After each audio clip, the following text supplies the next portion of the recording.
C'est déjà une direction que l'on donne, nous, avec nos partenaires, en disant voilà, on a fait une priorité de la médiation auprès des publics, des plus jeunes ou des ados, ou quel que soit le public.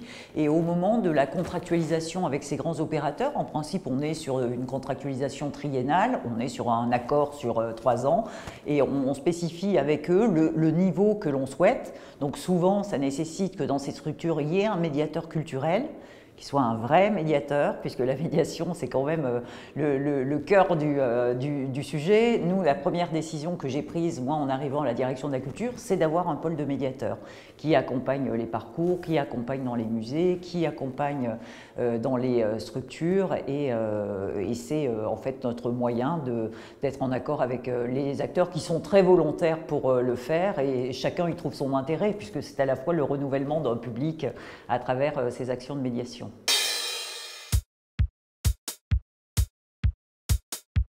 Je crois que les paris sur la culture, ils ne sont jamais gagnés. Je crois que c'est une bataille au quotidien. On pense avoir gagné quelque chose ou avoir des acquis, et finalement, c'est une autre tranche de la population à laquelle il faut venir à la rescousse. C'est très dur en ce moment, hein. Le milieu de la culture a beaucoup souffert du Covid. C'est très dur au niveau des subventions.